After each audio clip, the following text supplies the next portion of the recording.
우리에게 주신 말씀은 요한일서 3장 16에서 24절입니다. 요한일서 3장 16절에서 24절 한 절씩 교독합니다. 그리스도께서 우리를 위하여 자기 목숨을 버리셨습니다. 이것으로 우리가 사랑을 알게 되었습니다. 그러므로 우리도 형제 자매를 위하여 목숨을 버리는 것이 마땅합니다.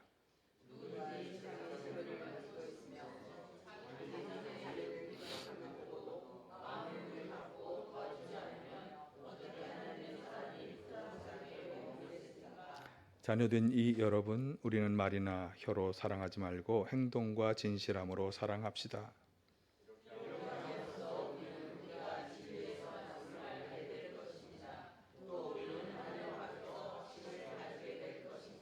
우리가 마음의 가책을 받는다 하더라도 우리는 그러한 확신을 가지게 될 것입니다. 하나님은 우리 마음보다 크신 분이시고 또 모든 것을 알고 계시기 때문입니다.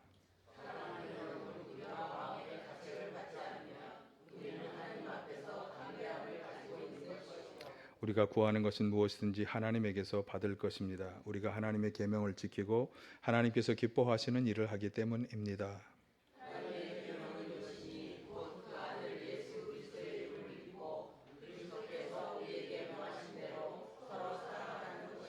함께합니다. 그리스도의 계명을 지키는 사람은 그리스도 안에 있고 그리스도께서도 그 사람 안에 계십니다. 그리스도께서 우리 안에 계시다는 것을 그가 우리에게 주신 성령으로 우리는 압니다. 아멘. 할렐루야. 지난주에 우리가 생명 나눔 초청의 날을 지냈습니다.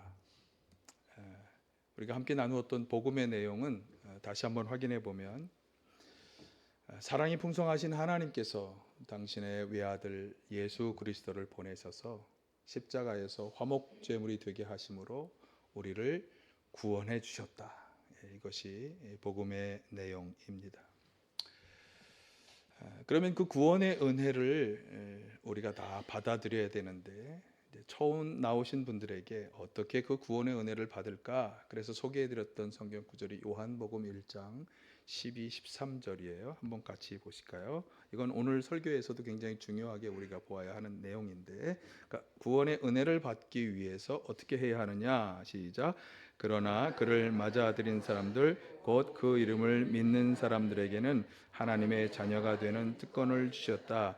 이들은 혈통에서나 육정에서나 사람의 뜻에서 나지 아니하고 하나님에게서 났다. 그러니까 하나님의 자녀가 되고 하나님에게서 난 사람, 태어난 사람이라고 하는 말이 바로 구원의 은혜를 받았다는 것의 다른 설명이에요. 그럼 어떻게 그렇게 되느냐? 그를 맞아들인 사람. 여기서 그는 그 9절 바로 앞에서 이야기한 예수 그리스도를 말하는 거예요. 예수님을 맞아들이고 그분을 믿는 사람들에게는 그 구원의 은혜, 하나님의 자녀가 되고 하나님에게서 다시 태어난 그런 사람으로 이제 인정받게 된다. 자, 그러면 그 하나님의 자녀가 되고 하나님으로부터 다시 태어난 사람들은 그러면 어떻게 해야 그 다음의 삶을, 그 구원의 은혜를 받은 후에 어떠한 삶을 살아가야 하냐 하는 것을 잘 설명하는 것이 오늘 본문의 말씀입니다. 그래서 여기 16절에도 보면 그리스도께서 우리를 위하여 자기 목숨을 버리셨습니다. 이게 복음의 핵심 내용이잖아요. 예수 그리스도께서 우리를 위해서, 우리를 구원하기 위해서 자기 목숨을 버리신 거죠. 그런데 그것이 바로 우리가 참 사랑을 알게 하는 일이었다. 그러니까 예수께서 자기 목숨을 버리시면서 우리를 구원해 주시는 그런 사랑을 행하여 주셨는데 바로 그 사랑이 진짜 사랑이구나, 참 사랑이구나 하는 것을 그 사랑을 받는 자로서 우리가 알게 되었다. 그러면 알았으니 어떻게 하라는 거죠? 안 것으로 끝나지 말고 우리도 그렇게 우리의 형제 자매들을 사랑하는 것이 마땅하다. 그러니까 예수님의 사랑을 받고 그것이 진짜 정말 사랑이었구나 하는 것을 알게 되었고 구원의 은혜를 경험한 그런 그리스도인들이라면 당연히 예수님과 같은 사랑을 해야 한다. 그러니까 참된 사랑이 어떤 사랑이다? 예수님처럼 자기 목숨을 내어주는 것까지 사랑이다. 오늘 아까 찬양 송정미 씨의 찬양에서도 성경에 있는 구절을 인용하는 것입니다만 자기 목숨을 친구를 위하여 자기 목숨을 내어주는 것보다 더 큰 사랑은 없다. 그것이야말로 정말 사랑이라고 예수님께서 말씀하신 것처럼 진짜 사랑은 뭐다. 한번 같이 읽어보실까요? 시작. 참된 사랑은 예수님처럼 다른 사람, 즉 형제 자매를 위해 기꺼이 자기 목숨을 버리고 희생하는 것이다. 그러니까 참 생명을 소유한 성도라면 이제 그래서 하나님의 구원의 은혜를 받고 하나님으로부터 다시 태어난 자녀가 되었다면 이제 마땅히 나 자신을 내어줄 수 있는 그런 희생의 사랑을 행하여야 한다라고 하는 말씀으로 오늘 본문 말씀을 시작하고 있습니다. 그러니까 지난주에 그런 사랑을 우리가 받았다, 그런 사랑으로 우리가 구원받았다라고 하는 복음을 우리가 전했다면 그 복음을 받아들인 사람들은 이제 마땅히 예수님과 같은 사랑으로 살아가야 한다라고 하는 것이 이제 오늘 주요 내용이 되겠습니다.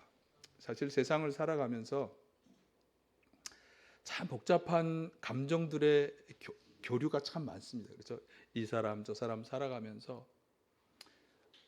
그런데 그 복잡한 감정 속에서도 유독 우리를 힘들게 하는 것들이 바로 미움이라고 하는 감정이죠.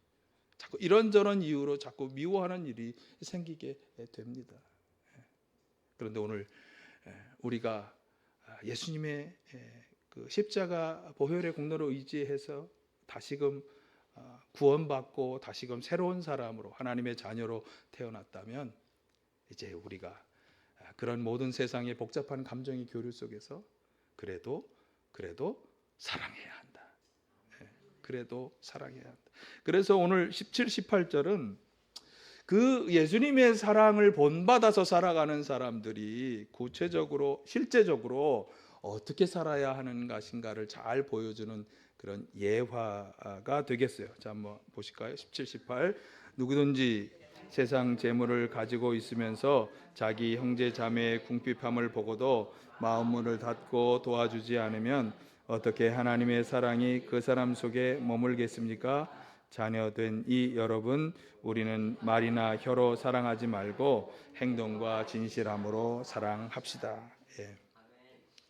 그러니까 형편이 어렵고 궁핍하게 살아가는 그런 사람들을 보면서 좀 도와주어야지라고 하는 마음을 먹고 도와주는 일을 하지 않는다면 그 사람 속에는 하나님의 사랑이 없는 거다.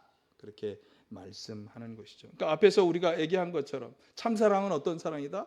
나의 목숨까지도 내어주는 그런 나를 희생하는 사랑이라고 분명히 예수님이 본으로 보여주셨고 그 사랑 때문에 내가 구원받고 다시 살게 되었는데 그런데 자기 재물을 양보하고 나누어주는 자비조차 베풀지 않으면서 내가 예수님처럼 살아가고 있다고 하나님의 사랑이 내 안에 머문다고 말할 수 없다. 말할 수 없다. 그래서 그런 사람들은 그저 말로만 하는 그런 사람입니다. 그래서 말씀하는 것이 말과 혀로만이 아니라 행함과 진실함으로 사랑해야 한다. 오늘 설교 말씀의 제목이 되겠습니다. 그러니까 예수 그리스도를 통해서 내가 구원받았다. 예수님의 십자가 보혈의 공로로 내가 구원받고 하나님의 자녀가 되었다라고 한다면 마음의 다짐으로만 그리고 말로만 하지 말고 실제로 사랑을 행하라. 오늘날 말로만 하는 분들이 꽤 많죠. 어쩌면 저도 이렇게 설교 열심히 하는 저도 말로만 떠드는 사람 중에 한 사람일지 모르겠습니다. 여러분 행함과 진실함으로 하자고 하는 이 말씀을 꼭 기억하셔서 오늘부터 당장이라도 한번 내가 어떻게 사랑을 실제로 행해야 할까 행하는 우리 모두가 되시길 간절히 축원합니다. 자, 그렇게 예수님의 사랑을 본받아 살아가야 한다라고 말씀하면서 이제 그렇게 본받아 살아가는 사람은 두 가지 점을 분명히 가지게 될 것이다. 자, 19절을 한번 보실까요? 시작. 이렇게 함으로써 우리는 우리가 진리에서 났음을 알게 될 것입니다. 또 우리는 하나님 앞에서 확신을 가지게 될 것입니다. 예. 자, 두 가지. 진리에서 우리가 진리에서 나았다라고 하는 것을 알게 되고, 그리고 하나님 앞에서 한 가지 확신을 가지게 된다, 그렇게 말씀하고, 우선 진리에서 났다라고 하는 말은 이 진리가 뭘 말하는 걸까? 여러분, 진리라고 말할 수 있는 게 이 세상에 무엇일까요? 사실 성경은 참된 지혜 혹은 참된 진리는 하나님에게서만 온다라고 그렇게 말씀합니다. 그러니까 진리의 근원은 하나님뿐이시다라고 말하죠. 그래서 진리에서 났다라고 하는 것은 하나님으로부터 나온 사람이다라고 우리가 말해도 상관이 없는 그런 말씀이에요. 아니면 하나님으로부터 온 진리에 근거해서 살아가는 사람이다, 뭐 이렇게 말할 수도 있겠죠. 그러니까 우리가 다른 사람들을 막 사랑하고 예수님께서 보여주신 사랑의 삶을 본받아서 막 사랑하며 살아가는 과정에서 내가 하나님에게서 난 사람이라고 하는, 진리이신 하나님에게서 난 사람이구나 하는 것을 스스로 알게 된다라고 하는 거예요. 앞에서 제가 요한복음 1장 12, 13절을 읽어드렸잖아요. 거기 요한복음 1장 12, 13절에서 그 13절에 보시면 하나님의 자녀가 되는 특권을 주셨다. 이들은 혈통에서 육정에서 사람에게서 나지 아니하고 하나님에게서 났다. 누가? 그 아들을 믿는 사람들은 하나님에게서 나온 사람이다. 그러면 제가 여러분은 이제 하나님에게서 예수님을 믿고 영접했으니까 하나님에게서 다시 태어난 사람입니다. 그러면 여러분이 알겠습니다. 뭐 실감나게 느껴지는 게 있나요? 내가 그냥 하나님에서 다시 태어났다라고 하는 그런 어떤 선언을 받았구나라고 하는 정도가 되겠죠. 그런데 오늘 본문은 그 선언에서 한 발 더 나아가서 우리가 알게 되고 확신할 수 있게 되는, 무엇을 통해서? 내가 사랑하는 것을 통해서. 사랑하라는 계명을 하나님이 주셨는데 그 하나님의 계명을 내가 해감으로 내가 하나님으로부터 다시 태어난 새 존재, 내가 다른 사람이 되었구나 라고 하는 것을 알게 돼요. 여러분 스스로도 알게 되고 다른 사람들도 그것을 알게 된다는 거죠.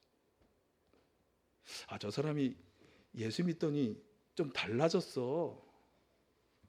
저 사람이 예수 믿더니 뭔가 좀 다른 사람이 되었어 라고 하는, 그 다른 사람이 되었어라고 사람들이 인정하고 나 스스로 내가 달라졌네 라고 인정하는 것이 어떤 때냐? 사랑하며 살아갈 때다. 사랑하며 살아갈 때다. 그 말씀을 하는 것이에요.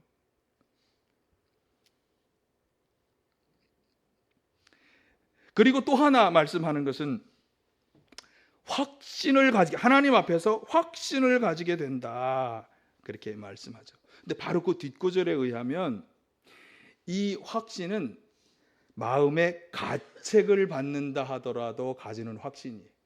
자, 한번 20절을 보실까요? 20절 시작. 우리가 마음의 가책을 받는다 하더라도 우리는 그러한 확신을 가지게 될 것입니다.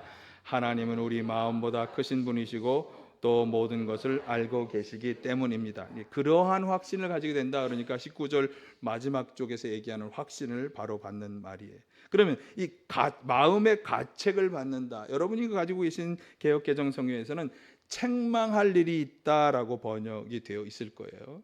그러니까 마음의 가책을 받는 것은 뭔가 책망받을 일을 했을 때이겠죠. 그 책망받을 일이 뭘까요? 바로 죄를 지었을 때를 이야기하는 거예요. 그래서 죄를 지어서 양심의 가책을 느끼는 것을 말씀하는 거예요. 아니, 예수님 믿고 영접하고 예수님을 믿어서 이제 다 그 죄의 용서를 받고 이제 구원받았는데, 그런데 목사님 무슨 양심의 가책을 느낍니까? 어떻습니까? 여러분 예수 믿고 구원 받으셨어요? 못 받으셨어요? 받았다고는 확신이 있으시죠? 그러면 나는 죄를 안 짓습니까? 어떻습니까? 다 짓죠. 그 말씀을 하는 거예요. 그러니까 사실은 내가 예수 믿고 구원받았다고 하는 확신도 있고 내가 그래서 어떻게 해서든지 죄를 이기고 살려고 하지만, 그러나 우리가 살아가는 세상이 워낙 죄악이 가득 차 있는 세상이기 때문에 한 발 삐끗하면 나도 모르게 죄와 연관되게 살아가게 되잖아요. 그래서 그렇게 죄악된 세상 가운데 여전히 살아가야 하는 우리가 겪을 수밖에 없는 게 바로 이런 거죠. 자기도 모르게 양심의 가책을 느끼며 하나님 앞에 지은 죄 때문에 양심의 가책을 느끼며 살아가는 거죠. 그러니까 우리가 섬기는 하나님은 거룩하신 하나님이기 때문에 그분의 존재를 생각할 때 항상 이런 가책을 느끼게 되는 거죠. 그런데 여기 보니까 그런 죄책감, 가책이 있다 해도 확신을 가질 수 있다. 어떤 확신을 가질 수 있느냐? 여기 그것을 효과적으로 설명하기 위해서 하나님 때문에 확신을 가질 수 있는 건데, 그 하나님은 어떤 하나님? 1절 하반절을 한번 비춰줄 수 있나요? 하나님은 우리 마음보다 크신 분이고 모든 것을 알고 계시기 때문이라고 설명하고 있어요. 자, 하나님이 우리 마음보다 크시다라고 하는 건요, 그러니까 우리들보다 훨씬 자비롭고 긍휼하신 분이시라는 표현인 거예요. 그러니까 우리는 당신 그렇게 하면 별로 안 좋을 거야. 나한테 그렇게 하면 안 좋을 거야. 뭔가 징계를 가하고 싶고 용서하기 싫은 마음들이 우리에게 뭔가 해를 끼치는 사람들, 그런 마음을 가지지만, 하나님은 죄를 지었어, 너 징계할 거야가 아니라 죄를 지었어, 그러나 내가 한 번 더 기회를 줄게, 이런 분이시라는 거죠. 그래서 창조주 하나님은 자비와 긍휼이 풍성하신 크신 마음의 소유자이시기 때문에 우리는 그분 앞에서도 혹시 죄를 지었다 할지라도 죄 용서의 확신을 가질 수 있다. 아멘. 예. 그리고 또 그 하나님은 모든 것을 다 아신다는 거죠. 여러분, 이건 사실 더 이상 언급할 필요도 없죠. 그분은 창조주 하나님이라서 성경은 계속 말씀해요. 우리의 모든 숨은 의도까지도 다 낱낱이 다 아시는 분이라고 이야기. 우리는 하나님 앞에 아무것도 숨길 수 없는, 모든 것을 다 털어놓을 수밖에 없는 그런 피조물인 것입니다. 그래서 이것을 다 인정하는 거예요. 내가 하나님 앞에 죄를 지었다. 그러나 그분은 모든 것을 다 아신다. 그렇기 때문에 그것을 다 인정하고 털어놓고 회개하고 고백한다면 하나님은 우리를 모든 불의에서 깨끗하게 해주실다라고 하는 게 성경이 약속하는 거잖아요. 지난주에 소개해드렸던, 한번 보실까요? 요한일서 1장 9절에 나왔던 말씀이에요. 시작. 우리가 우리 죄를 자백하면 하나님은 신실하시고 의로우신 분이셔서 우리를 용서하시고 모든 불의에서 우리를 깨끗하게 해주실 것입니다. 그러니까 신실하고 의로우시면서 또 오늘 본문의 표현에 의하면 우리의 보다 훨씬 마음이 크신, 자비롭고 긍휼이 많으신 하나님이시기 때문에 우리가 죄를 범해도 그 죄를 용서해 주실 거라는 확신을 가질 수 있는 거예요. 근데 어떤 때 죄를 회개하고 그 죄를 자백하면 용서해 주신다. 아니 목사님, 회개하고 자백하면 용서해 주는 건 다 누구라도 해주는 거 아닌가요? 누구라도 다 그런가요? 여러분, 제가 누누이 말씀드리지만 죄를 회개하고 자백해도 우리가 지었던 죄는 그대로 있어요. 아니, 살인자가 아무리 자기가 살인한 걸 후회한다 해도 살인했다는 사실 자체는 그대로 있어요. 살인이라는 죄도 그대로 있고 살인해서 죽은 사람도 그대로 있어요. 세상 법정에서는 절대로 그런 사람이 아무리 자백해도 용서해 주지 않아요. 그러나 하나님은 용서해 주신다는 거죠. 그러니까 은혜입니다. 그래서 우리는 정말 하나님의 자비와 긍휼이 풍성하신 분이라는 것을 알고 확신하는 것이 너무나 중요하죠. 그 확신이 없으면 계속 죄책감 속에 살아가야 하고, 확신이 없으면 계속 하나님과 무관한 삶을 살아갈 수밖에 없으니까 확신을 가지는 것이 중요합니다. 그래서 그 말씀을 우리가 서로 사랑하면서 살아가면 내가 하나님의 자녀로 다시 태어났다는 것을 알게 될 뿐만 아니라 그분이 당신의 자녀에게 죄를 범한다 할지라도 회개할 때 용서해 주신다는 확신을 가질 수 있다. 누가? 예수님 믿고 영접하고 서로 사랑하면서 살아가는 사람에게. 자, 그런데 21절에 한번 보실까요? 21절에 사랑하는 여러분, 우리가 마음의 가책을 받지 않으면 우리는 하나님 앞에서 담대함을 가지고 있는 것입니다. 담대함을 가지고 있다라고 이야기합니다. 앞에 19절에서는 하나님 앞에 확신을 가지게 될 것이라고 말씀하는데, 여기서는 다시 하나님 앞에 담대함을 가질 것이라고 표현하고 있어요. 확신 대신에 담대함이라는 표현이 등장했어요. 이 담대함이라고 말하는 이유는 뭘까요? 죄사함에 확신을 가진다, 죄사함에 담대함을 가진다. 말이 좀 이상하죠. 죄사함의 확신은 이 담대함으로 연결되는데, 이 담대함을 잘 설명한 것은 4장 17, 18절이에요. 자, 한번 보실까요? 화면을 보실까요? 시작. 사랑이 우리에게서 완성되었다는 사실은 이 점에 있으니 곧 우리로 하여금 심판날에 담대함을 가지게 하려는 것입니다. 우리가 이렇게 담대해지는 것은 그리스도께서 사신 대로 또한 우리도 이 세상에서 그렇게 살기 때문입니다. 사랑에는 두려움이 없습니다. 완전한 사랑은 두려움을 내쫓습니다. 두려움은 징벌과 관련이 있습니다. 두려워하는 사람은 아직 사랑을 완성하지 못한 사람입니다. 일본어로 다시 돌려주세요. 뒷부분은 이제 어떻게 보면 결과론적으로 따라오는 것들을 설명하는 것인데, 핵심은 앞쪽에 있습니다. 우리로 하여금 심판날에 담대함을 가지게 하려는 것입니다. 그러니까 죄사함의 확신이 있으니까 그런 사람은 담대함을 가질 수 있는데, 어떤 담대함? 심판날에 내가 심판받지 않겠구나 라고 하는 담대함을 가질 수 있다. 그래서 담대함을 이야기하는 것이에요. 그러니까 죄 용서의 확신을 가지고 예수님처럼 어떻게든지 내가 사랑하며 살아가려고 노력하며 살아가는 성도는 하나님 앞에 이 담대함을 가지고, 심판날에 내가 영원한 지옥으로 들어가라 라고 하는 멸망의 선고가 아니라 하나님과 함께 영원한 생명의 삶을 누릴 거라고 하는 선언을 받을 수 있다는 담대함, 징계를 받지 않고 하나님 나라에 들어갈 거라고 하는 담대함을 가질 수 있다. 아멘. 이 담대함도 가지시기를 바랍니다. 자, 그런데 이 담대함 때문에 여기 오늘 지금 인용했던 요한일서 4장의 이 구절에 의하면, 제가 뒤에 구절은 좀 넘어가자고 얘기했지만, 세상 가운데서도 담대하게 살아갈 수 있다는 거예요. 그러니까 하나님 앞에 담대한 사람은 세상 가운데도 담대하게 살아갈 수 있다. 왜? 뒤에 하나님이 계시니까. 아니, 그분이 용서하셨다는데, 그분이 내 뒤에 계시다는데, 이 담대함을, 그래서 여기 보면 사랑에는 두려움이 없다, 완전한 사랑은 두려움을 내쫓는다, 두려워하는 사람은 아직 사랑을 완성하지 못한 사람이다. 이 말씀들이 다 거기에 따라오는 말씀들이에요.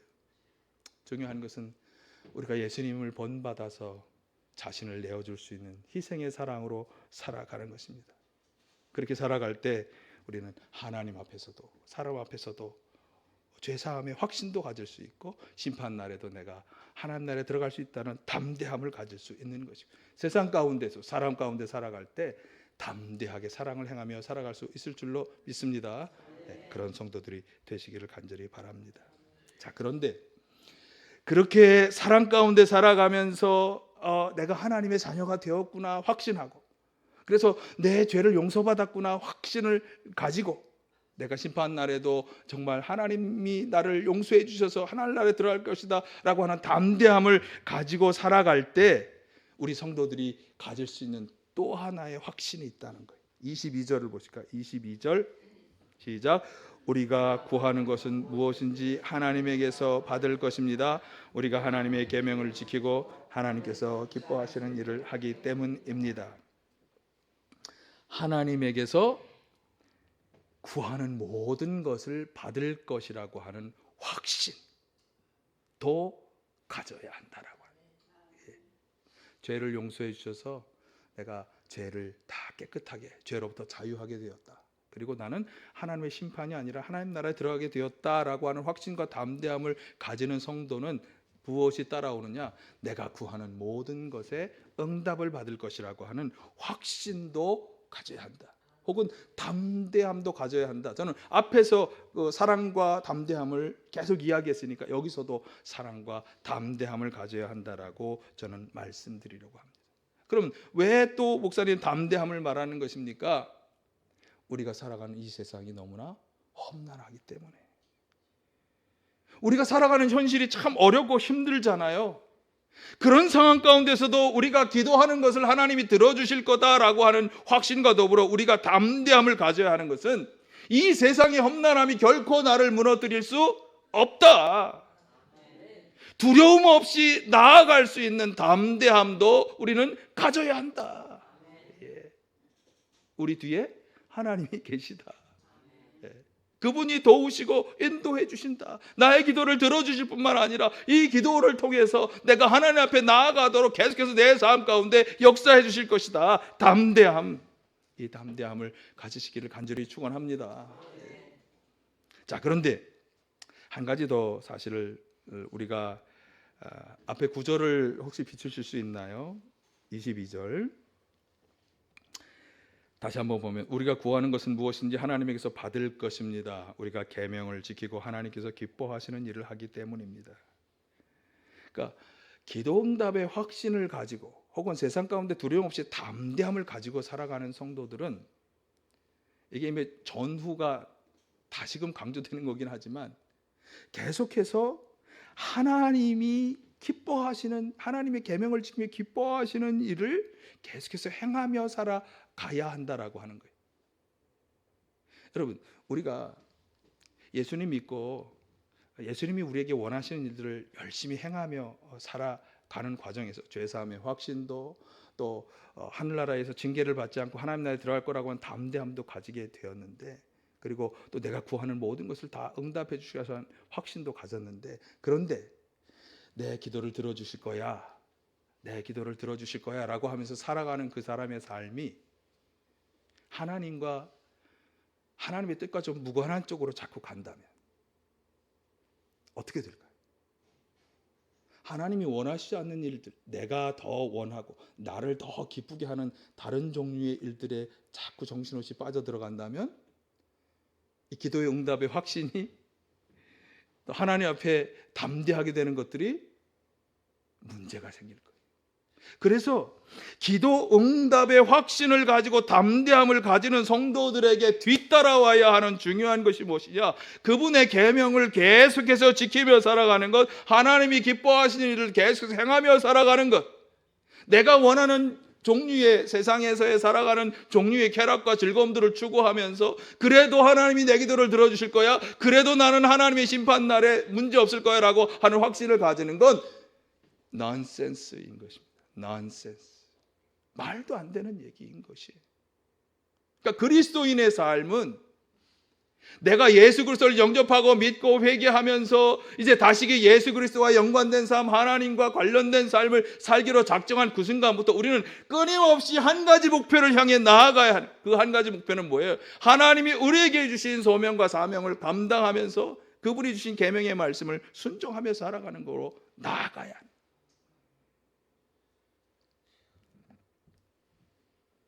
그래서 그분이 기뻐하시는 일이 무엇일까? 이걸 다시 정리한다면, 자 23절 보실까요? 시작. 하나님의 계명은 이것이니 곧 그 아들 예수 그리스도의 이름을 믿고 그리스도께서 우리에게 명하신 대로 서로 사랑하라는 것입니다. 그러니까 처음에도 사랑이고 뒤에도 사랑이. 자, 예수 그리스도를 믿는 믿음을 강조하는 이유는요, 이 믿음에서 흔들리면 모든 게 다 흔들리는 거예요. 신앙은 그렇습니다. 그래서 예수 그리스도를 믿는다라고 하는 확고한 터전 위에서 우리는 그분이 우리에게 명하신 대로 사랑하며 살아가야 하는 것입니다. 예. 그래서 참으로 사랑하는 사람이 하나님의 자녀로 인정받는다. 아멘. 예. 참으로 사랑하는 사람이 하나님으로부터 죄 용서의 은혜를 받을 것이다. 아멘. 참으로 사랑하는 사람이 심판날에도 하나님 앞에서 징계를 받지 않을 것이라고 하는 담대함을 가질 수 있다. 아멘. 다 연결되는 것입니다. 그래서 또 말씀하는, 그러니까 사랑하며 사랑하자, 이렇게 말씀하는 것입니다. 자, 마지막으로 기억해야 할 말씀이 24절인데, 자 한번 보실까요? 그리스도의 계명을 지키는 사람은 그리스도 안에 있고 그리스도께서도 그 사람 안에 계십니다. 그리스도께서 우리 안에 계시다는 것을 그가 우리에게 주신 성령으로 우리는 압니다. 자, 이 계명이 서로 사랑하라는 계명이었어요. 여러분, 우리는 종종 여러분 동호회 이런 것에 이렇게 주로 참여하시는 이유도 뭐냐면 같은 마음을 공유하는 사람들이라고 하는 그 울타리 안에 들어가기를 원하는 거예요. 그래서 가끔 이 동호회를 교회의 성도 모임보다 더 중요하게 여기는 그런 분들도 가끔 보는데, 그만큼 같은 취미, 같은 활동을 공유하는 사람들 속에 내가 들어간다라고 하는 것을 편안하게, 그것이 어떤 마치 이렇게 가족에게 집과 같은 그런 울타리를 만들어 준다고 스스로 생각하기 때문이죠. 그러니까 우리 그리스도인들에게 있어서 울타리는요, 딱 한 분이신 거예요. 예수 그리스도. 그러니까 우리가 여기 계명을 지키는 사람은 그리스도 안에 있다라고 하는 것은 그분이 우리의 삶의 울타리가 되어 주시는 영역 안으로 들어가는 것이. 그러니까 여러분, 예수님의 보호도 받고 그분이 제공해 주는 것도 다 받고 하는 그런 삶을 그리스도의 울타리 안에 들어가는 삶, 그리스도 안에 있는 삶이라고 이렇게 우리가 표현하는 것입니다. 누가? 그분이 원하는 대로 사랑하며 살아가는 사람들이. 또 하나는 이것을 이렇게도 해석하라고 성경은 지금 말씀하는, 그리스도께서 그 사람 안에 계시다. 예수 그리스도께서 우리 안에 들어와 계시다. 이건 우리가 그분을 영접한다고 하는 그 표현에서도 알다시피 우리가 예수님을 우리 안에 주인으로 모셔드리는 거예요. 예수님이 우리 안에 들어와 계시다라고 하는. 누가? 계명을 지키고 사랑하며 살아가는 사람. 그러니까 예수를 믿는다라고 하는 이 믿음을 우리가 여러 가지로 이야기할 수 있지만 이 믿음에는 행동이 포함되는 거예요. 예수님을 믿는다는 것에 어떤 행동? 예수님처럼 살아가겠다는 행동. 예수님처럼 사랑한다는 행동. 그게 예수를 믿는 거예요. 그러니까 우리가 믿음 없이, 행함 없이, 예수 그리스도와 관련된 행함이 없이 나 예수 믿는다? 거짓말인 거죠. 그런데 그런 사람들은 그리스도께서 들어와 계시다. 그러니까 그분이 나와 함께 하시는 거죠. 나와 영원히 함께 하시는, 나와 동행하시는 거죠. 그러니까 하나님이 배후에 계시다는 말과 똑같은 말이에요. 그분이 하나님의 아들 예수께서, 하나님께서 성령과 능력을 부어주신 그 예수님께서 우리와 함께 하시며 우리를 도우시고 인도해 주신다. 누구에게? 사랑하며 살아가는 사람에게. 그러니까 지금 오늘 사실로 본문 말씀은요, 시종일관 서로 사랑하라고 하는 계명을 지켜 살아가는 것이 우리에게 얼마나 수지 맞는 일인지를 설명해 주고 있습니다. 구원의 은혜를 받은 여러분, 서로 사랑하며 살아가십시오. 그렇다면 여러분이 하나님의 자녀가 되었다는 것을 스스로 확신할 수 있을 것입니다. 다른 사람도 확신할 수 있을 것입니다. 사랑하며 살아가십시오. 그러면 하나님이 여러분을 용서해 주셨다는 확신을 가지게 될 것입니다. 사랑하며 살아가십시오. 그러면 하나님께서 최후의 심판 앞에서 여러분을 하늘나라로 들어가게 해줄 것을 확신할 수 있고 담대하게 하실 것입니다. 사랑하며 살아가십시오. 여러분이 구하는 것을 다 주실 거라고 하는 확신을 가지게 될 것입니다. 그러니 서로 사랑하며 살아가십시오 라고 말씀하는 것입니다. 사랑이야말로 수지 맞는 일이다. 설명이 좋은 설명인지 잘 모르겠습니다. 그렇게 살아가셔서 확신도 담대함도 다 가지시기를 간절히 축원합니다. 사랑의